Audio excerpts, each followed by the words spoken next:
Existem muitas maneiras de um xamã ficar mais forte em Jujutsu Kaisen. Mesmo sua técnica inata sendo decidida já no momento do seu nascimento, ainda assim, existem diversas formas para aumentar o nível de poder de um xamã. E algumas delas podem até mesmo transformar xamãs medianos em verdadeiros monstros. E é sobre isso que eu vou falar no vídeo de hoje.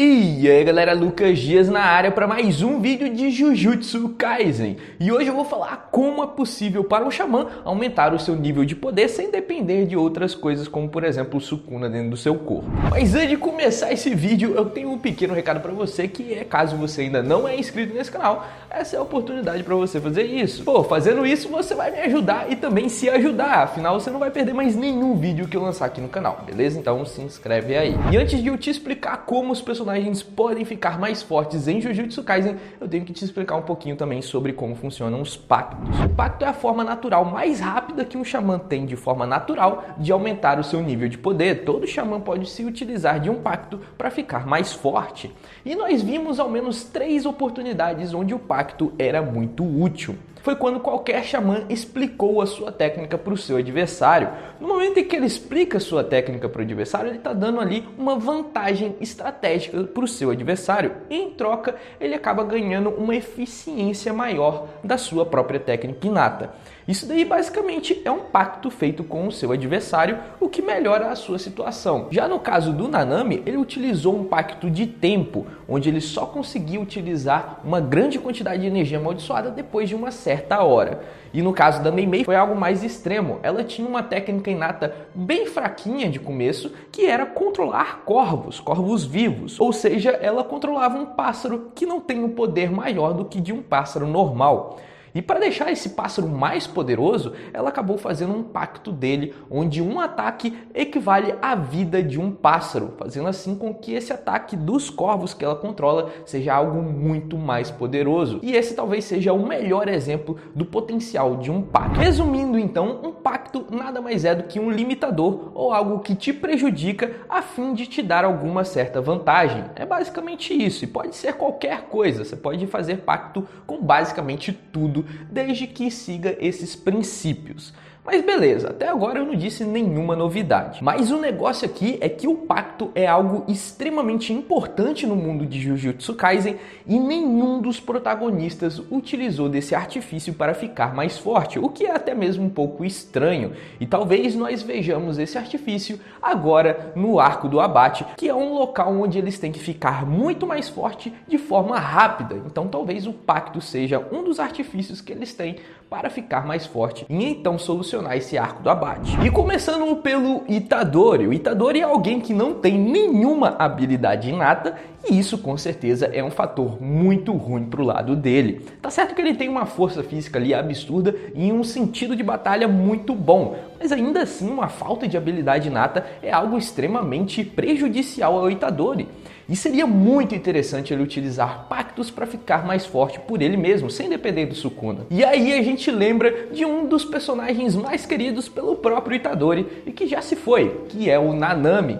Imagine só o Itadori utilizar como exemplo o seu mestre, o Nanami, para fazer um pacto semelhante ao dele, onde ele se limite por um determinado período de tempo e depois solte uma grande quantidade de energia amaldiçoada depois de um determinado tempo. Pode ser até mesmo depois das 7 igual o Nanami. Seria algo muito interessante de se ver o Itadori utilizar, mas aqui a gente tem um problema com o Itadori, que é justamente o fato dele não ter habilidade inata nenhuma. Isso daí limita bastante a condição que ele tem para criar um pacto. Diferentemente da Mei Mei, que utilizou dos corvos para criar os pactos, o Itadori não tem essa opção, então isso daí limita bastante o Itadori. Já o Megumi é o extremo oposto, ele tem uma habilidade muito versátil e muito interessante e isso dá a ele uma possibilidade muito maior de criar pactos mais interessantes. Mas aqui eu tenho que te lembrar um fator muito importante que é a diferença entre a técnica da Mei Mei pro do Megumi. O Megumi, ele invoca o seu Shikigami. A Mei Mei, ela controla um corvo vivo. Isso daí faz total diferença, porque quando ela sacrifica um corvo, ela está sacrificando um ser vivo. E isso daí provavelmente faz o pacto ficar muito mais poderoso.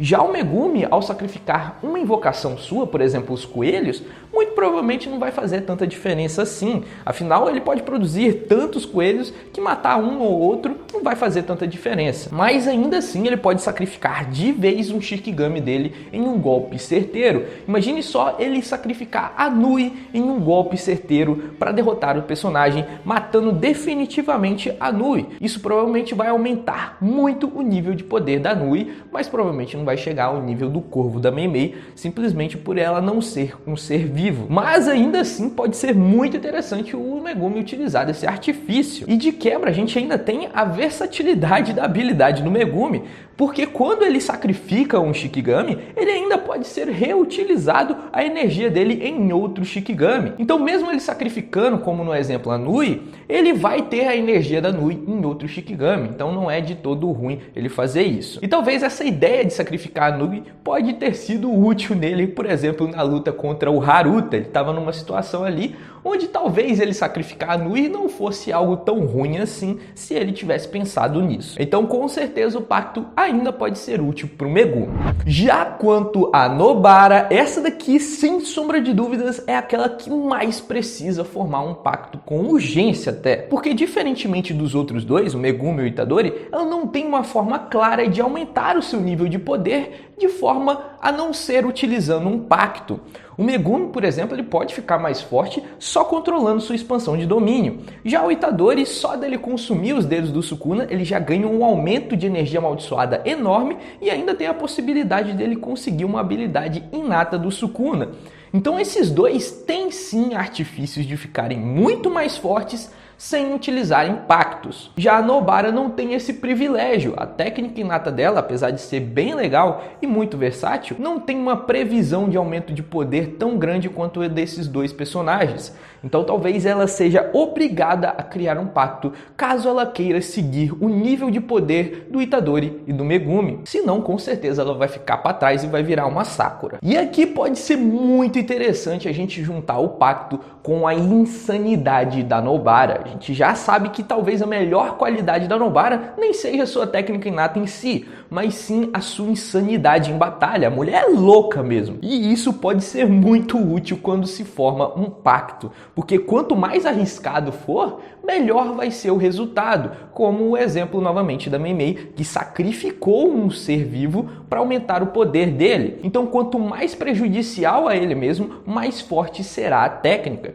E com a insanidade da Nobara, com certeza ela pode fazer algo do tipo. Pactos podem ser muito diversos, mas dando um exemplo para você entender melhor do que eu estou falando, a Nobara pode fazer um pacto, por exemplo, onde ela tenha 30 minutos para derrotar o oponente, caso contrário ela morrerá. Isso daí com certeza é um pacto que causa muitos riscos a ela e como consequência ela ganha um nível de poder muito maior durante esse tempo. Então muito provavelmente a Nobara deva utilizar desse artifício para conseguir um aumento de poder. Ao menos essa é uma das táticas mais lógicas que eu vejo a Nobara utilizar para conseguir aumentar o seu poder. E com certeza se ela utilizar de um artifício desse, ela chega sim no nível do Itadori e do Megumi, ao menos temporariamente. A gente sabe que os outros dois têm um potencial muito maior, mesmo com o pacto da Nobara, mas ainda assim ela seria muito útil em batalha, mesmo naquelas batalhas de alto nível xamã. Então para aqueles que estavam perguntando como a Nobara vai conseguir ser útil ainda,